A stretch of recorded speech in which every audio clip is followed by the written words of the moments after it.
after you give yourself over.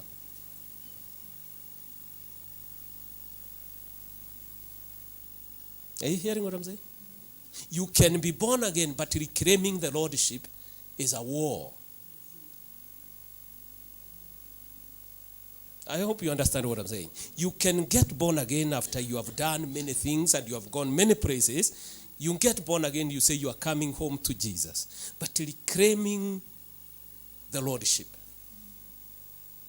So that you may say, from this day onwards, this is what sits over me as the throne of lordship. That one will be a war. And many do not win till they die. Many do not win that war. And the Lord that is lording over you controls what you can have and what you cannot have. And many times we may not make a lot of prayers, but because of the lordships that are over us, what we are asking cannot be given because we are asking somebody who is there, and the one who is here is telling him, you cannot come in.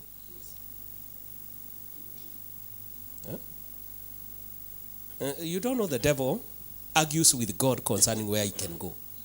Go and ask Moses. He'll tell you. When he died, even after death, they argued about the body. Because the one who is Lord takes over, even the body. He takes over your body. And it is easier to be in church talking of Jesus ruling you, but the lordships that are controlling you is not Jesus. That is why as we are praying, I'm feeling something strange. I'm feeling something like a covering cloth over the mind. And I'm saying, what is that cloth? So as I'm praying, I've taken longer than I wanted to take. And I've allowed you to pray through because of that cloth. Because I'm saying this thing has to give way. So as I'm praying, it's like the Lord has told me, you forgot. That cloth is about lordships.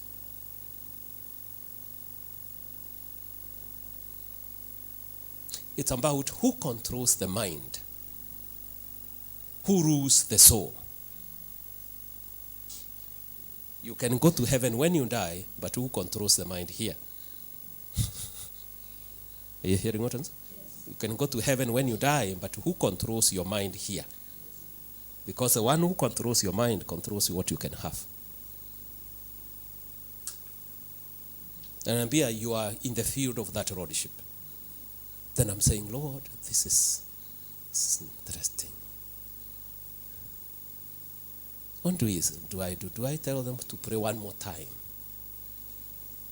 Because in this moment, I can tell you to pray until evening. Because my only interest is the change of lordship. It's not how good the message is. It's about who controls the mind. And because I know the church has toiled for a long time, always missing in that area. And the minute you miss on that area, you have missed everything. Ukikosea katika eneo lile, umekosea kila kitu.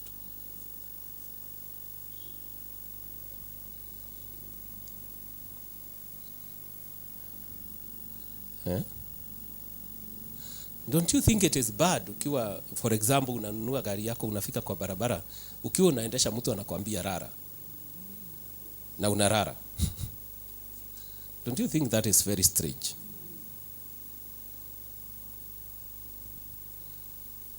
Unaamuka asubuhi, unasikia kuamuka kwenda, mtu anakuambia rara, rara, rara, na unarara. The lordships. That's what the work of the lordships. Who controls your mind? Who rules over you? Who guides your mind?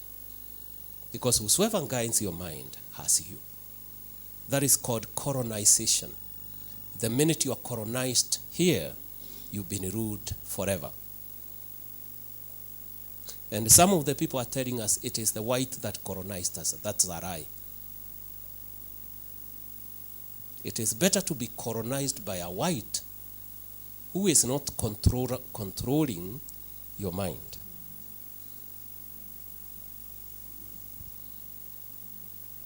Are you here?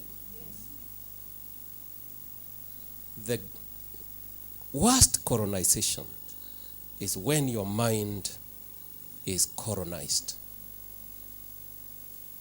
And the minds are not colonized just by theologies and teachings and theories. No, the minds are colonized after you are taught. They are colonized spiritually.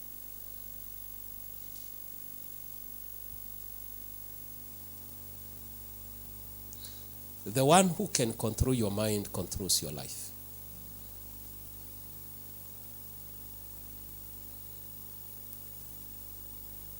That's what is bothering me in this season of Pentecost.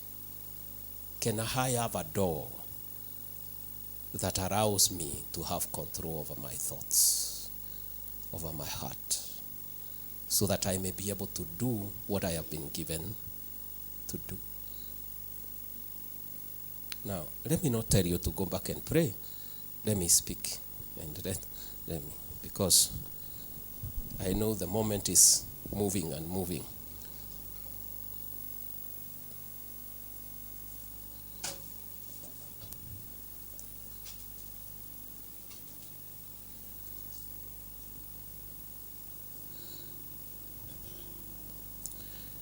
Blessed be the Lamb of God.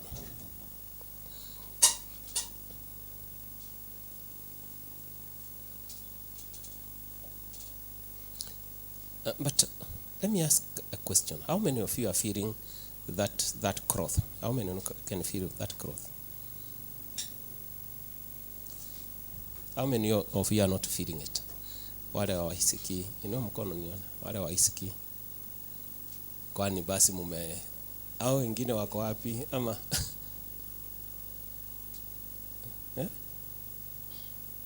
Kinya, kwani hao wengine wako wapi? Nimeona wachache wameinua. Na hao wengine hawasikii. Sasa sijui kama wanasikia ama wasikii kwa maana hawakuinua mkono. Ni wangapi waelewi kile kinaulizwa? Hata hapo mkono hakuna. That's interesting. Ilikuwa. Okay. Maina, wewe umeisikia? Si kwa niaba ya wengine, nakuuliza wewe. Sinjasikia? Hawajui ni maana yake ni. Oh. All right. When I'm saying a cloth, ni aina ya pasia ambayo haisikiki kama pasia, inasikika kama vile unaweza kuwa unasikia ukiwa umewekelewa kitambaa kwa kichwa. Mtu aje akuwekelee kitambaa kwa kichwa, lakini utaisikia ndani ya akili. Unasikia kutoka mahali mpaka mahali, unakaa kama umewekelewa kitambaa. Kitambaa ni kama mtu amekuja akaweka kitambaa kikafunika akili katikati. That's what I'm calling a cloth. Kwa maana it's actually a cloth. That declaration ya lordship ni vile unatumianga kitambaa. Mmeshika sasa kile nimesema? So unapoomba unasikia hapa juu ni kama kunakaa kama kamwafuli ya aina, lakini unasikia hiyo si mwafuli. Mwafuli ufunika mwisho na mwisho, lakini hiyo inafunika akili somewhere. I call it a cloth. Now, maybe before I speak, I say this. The spirit that controls the mind, this spirit that is being worshipped, hivyo ndivyo uketi katika akili. Uja inaketi, kwa wengine watasikia like a cloth, especially for them that seek the Lord, who pray and they want to break through, na wameanza kupewa certain areas of their breakthrough. Kuna watu huwa wanaomba, hawaombi, kwa hivyo akili zao zote they are under the control. siko kwa moshi. Akili yako ikiwa katika ama katika giza ama katika uzingizi ambayo hujawahi kuvunja, huwezi kusikia hiyo, kwa maana already akili yote iko katika uzingizi. Lakini wakati akili yako inaanza kusafishika, sehemu na sehemu unaanza kusikia, I can understand things, I'm seeking the Lord, nikisoma Biblia na ninaona kuna nuru inaingia, mtu huyo ndio usikia. Unapoanza kuomba unakuta kuna kitu kingine mmepishana na hicho, akikupei njia haraka, huyo ndio usikia hivyo. So kuna watu hawasikii kwa maana the entire mind has not yet been pulled out kutoka kwa ile uvuli wa uzingizi.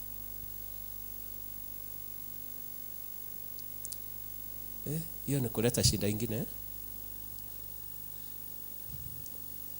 Na ninasikia kama the Spirit of God is waiting for something today concerning that growth, and he is waiting from us. Kwa maana ni kama leo kuna stahili kuwa na kupeanwa badiliko. Ni kama that growth inafunika mahali mlango huko wa akili. Ni kama vile unaweza kuwe mlango huko pale. Kuna mahali mtu usikia kama ni mlango wa akili huko. Sijui ama nyinyi msikia hiyo. That growth is covering that entrance.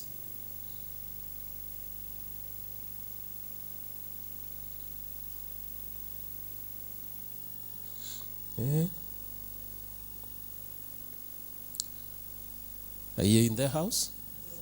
Nataka usimame uombe kuondolewa kwa that covering of the mind katika kanisa. Uombe kanisa liondolewe katika that covering.